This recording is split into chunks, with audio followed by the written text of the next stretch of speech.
4 വിഷയങ്ങളിൽ നിങ്ങളുടെ മക്കൾക്ക് നിങ്ങൾ ഇഷ്ടം അവരുടെ ഹൃദയങ്ങളിൽ തോന്നിപ്പിച്ചാൽ ഇൻഷാ അള്ളാഹ് അവർ വിജയിക്കുന്നതാണ്. 4 കാര്യങ്ങളോടുള്ള ഇഷ്ടം അവരുടെ ഹൃദയത്തിൽ, ആ ഒരു മഹബത്ത് അവരുടെ ഹൃദയത്തിൽ നിങ്ങൾ ഇട്ടുകൊടുക്കണം. അതിൽ ഒന്നാമത്തത് അള്ളാഹുവിനോടുള്ള സ്നേഹമാണ്, തൗഹീദിനോടുള്ള സ്നേഹമാണ്. വല്ലദീന ആമനു അശദ്ദു ഹുബ്ബൻ ലില്ലാഹ്.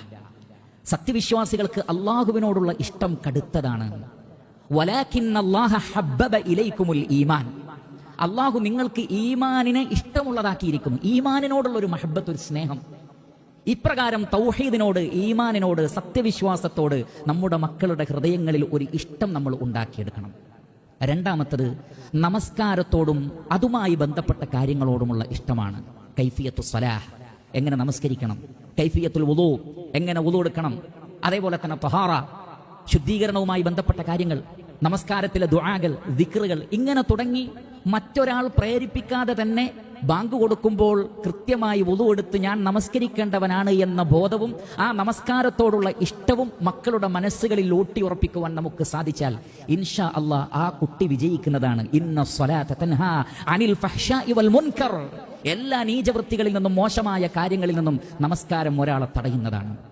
മൂന്നാമത്തത് പരിശുദ്ധ ഖുർആനിനോടുള്ള സ്നേഹമാണ്.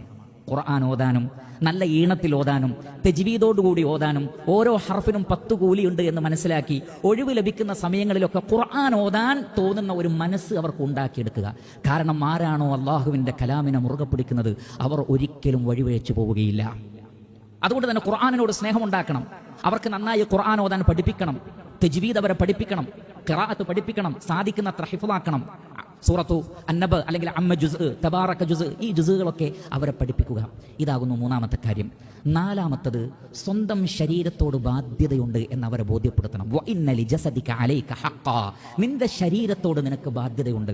അതുകൊണ്ട് തന്നെ കുട്ടി, ഈ ശരീരത്തിന്റെ ആരോഗ്യം നീ നിലനിർത്തണം. നീ മയക്കുമരുന്ന് ഉപയോഗിക്കരുത്, നീ മദ്യപിക്കരുത്, നീ പുകവലിക്കരുത്, ഒരു ലഹരി പദാർത്ഥവും നീ ഉപയോഗിക്കരുത്, അനാവശ്യമായി നീ വലിച്ചുവാരി തിന്നരുത്, കണ്ടതും അതേപോലെ തന്നെ അനുഭവിക്കുന്നതുമായ കാര്യങ്ങളൊക്കെ നീ ഭക്ഷിക്കുവാൻ വേണ്ടി ഉപയോഗിക്കരുത്. നിന്റെ ആരോഗ്യത്തെ നീ ശ്രദ്ധിക്കണം. നീ നന്നായി വ്യായാമം ചെയ്യണം, നീ നീന്താൻ പഠിക്കണം, നീ ഓടാൻ പഠിക്കണം, നീ ചാടാൻ പഠിക്കണം, നിന്റെ ആരോഗ്യത്തെ നീ ശ്രദ്ധിക്കണം എന്നിങ്ങനെ എൻ്റെ ആരോഗ്യത്തോട് എനിക്കൊരു ബാധ്യതയുണ്ട്. റഹ്മാനായ റബ്ബ് അതിനെക്കുറിച്ച് ഖിയാമത്ത് നാളിൽ ചോദിക്കും. അതുകൊണ്ട് എനിക്ക് രോഗമുണ്ടാക്കുന്ന ഒന്നുമായും ബന്ധപ്പെടാൻ ഞാൻ പാടില്ല എന്നൊരു തോന്നൽ അവരുടെ മനസ്സിലുണ്ടാക്കണം. ഈ 4 മഹബത്ത് അവരുടെ മനസ്സിലുണ്ടാക്കിയാൽ ഇൻഷാ അല്ലാഹ് നമ്മുടെ മക്കൾ വിജയിക്കുന്നതാണ്.